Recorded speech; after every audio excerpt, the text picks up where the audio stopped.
Hello guys, मी Swati and welcome back to our channel S to travel. आज आम्ही आलो आहोत बदलापूर वेस्टमधल्या सरोवर रिसॉर्टमध्ये. आत्ता आपण एंट्रन्स गेटमधून आत येतो आहे आणि एंट्रीपासूनच खूप छान ग्रीनरी दिसते. दोन्ही बाजूला मोठी झाडं आहेत आणि एन्व्हायरमेंट खूप फ्रेश आणि पीसफुल वाटतं आहे. सिटीच्या रशपासून दूर रिलॅक्स व्हायला ही प्लेस खूप छान वाटते.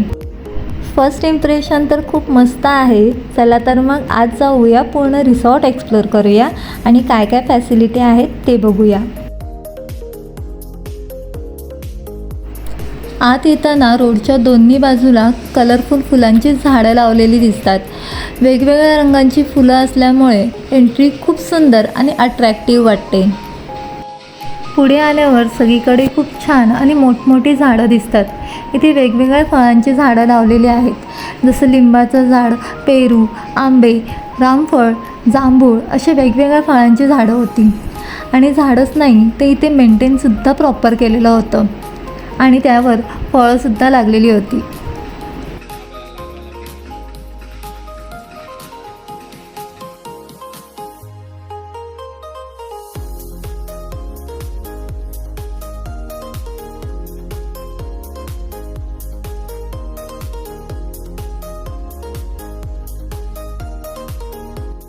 या झाडांच्या बाजूलाच एक ॲडव्हेंचर प्ले एरिया पण बनवलेला आहे.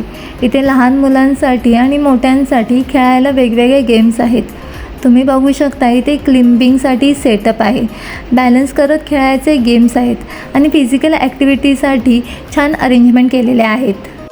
फॅमिलीसोबत आलात तर मुलांसाठी हा एरिया खूप एन्जॉयेबल आहे, कारण ते इथे मजेत खेळू शकतात आणि त्यांचा टाईमपास खूप छान होतो. नेचरमध्ये ॲडव्हेंचर गेम खेळायचा वेगळाच एक्सपिरियन्स येतो. त्यामुळे रिसॉर्टमध्ये रिलॅक्सेशनसोबत फन ॲक्टिव्हिटी हा खूप बेस्ट कॉम्बिनेशन वाटतो. या ॲडव्हेंचर पार्कची खास गोष्ट म्हणजे तो पूर्णपणे ग्रीनरीमध्ये आहे, त्यामुळे खेळताना पण उकाडा जाणवत नाही. फ्रेंड्स किंवा फॅमिलीसोबत आलात तर इथे छोटे छोटे चॅलेंजेस करून खूप मजा येऊ शकते. फोटो काढण्यासाठी पण हा एरिया खूप छान आहे, कारण बॅकग्राऊंडला झाडं आणि कलरफुल सेटअप दिसतो. म्हणून फन ॲक्टिव्हिटीज आणि फोटोग्राफीसाठी हा स्पॉट परफेक्ट वाटतो.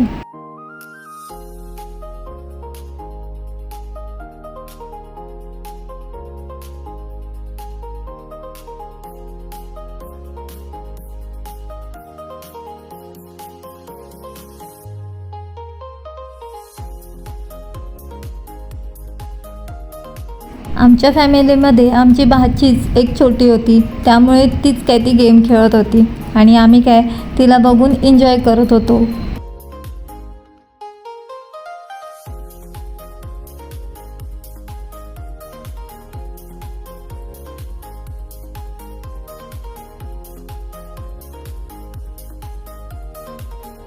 ॲडव्हेंचर पार्कच्या पुढे आल्यावरती आपल्याला स्टेज तयार केलेला दिसतो, जिथे फॅमिली किंवा फ्रेंड्ससाठी वेगवेगळे इव्हेंट आपण प्लॅन करू शकतो. Birthday party, small get together किंवा काही फन इव्हेंट्स ठेवायचे असतील तर ही परफेक्ट जागा आहे. स्टेजच्या आसपास ओपन स्पेस असल्यामुळे डेकोरेशन करायला सोपं आहे आणि फोटोग्राफीसाठी पण खूप छान बॅकग्राऊंड मिळतो.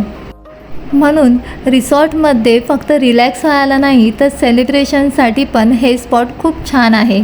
फ्रेंड्ससोबत आलात तर इथे एक छोटा फन इव्हेंट प्लॅन करू शकतो. आणि हे एन्व्हायरमेंटल इतकं ओपन आणि ग्रीनरीमध्ये असल्यामुळे इव्हेंट दरम्यान खूप कम्फर्टेबल आणि फ्रेश वाटतं.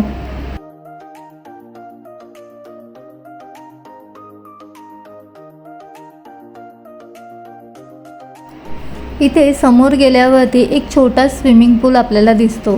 इथेही आपण एन्जॉय करू शकतो. तुम्हाला जर हवं असेल तर त्यांना सांगून इथे क्लिनिंग करून आपण इथे एन्जॉय करायला येऊ शकतो.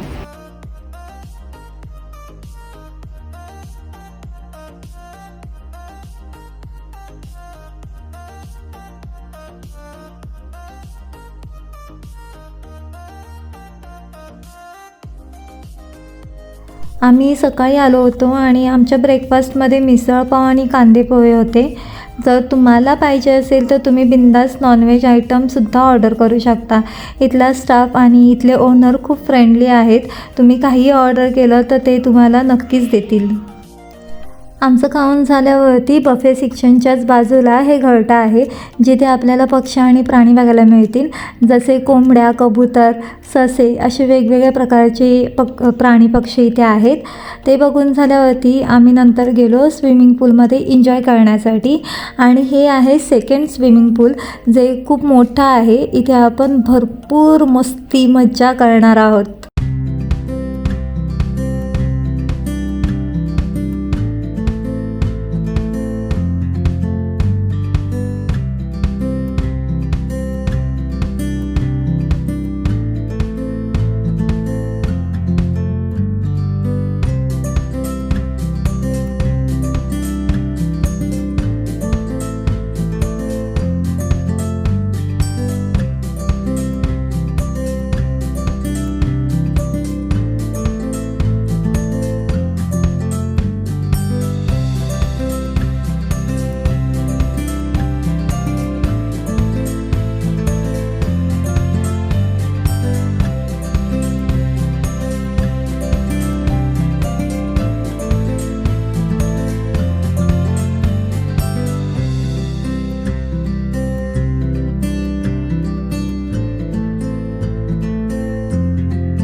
सगळ्या ॲक्टिव्हिटीज एन्जॉय केल्यावर आम्ही जेवायला गेलो. आणि जेवायला भात, डाळ आणि 3 प्रकारच्या भाज्या होत्या.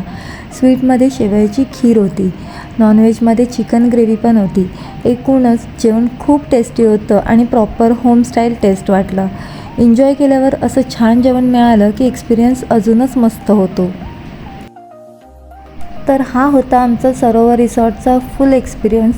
एकूणच प्लेस खूप छान आहे. ग्रीनरी, ॲक्टिव्हिटी आणि फूड सगळंच मस्त आहे. व्हिडिओ आवडला असेल तर लाईक करा, चॅनल सबस्क्राईब करा आणि व्हिडिओ कसा वाटला कमेंटमध्ये नक्की सांगा. पुन्हा भेटूया नेक्स्ट व्लॉगमध्ये. थँक्यू.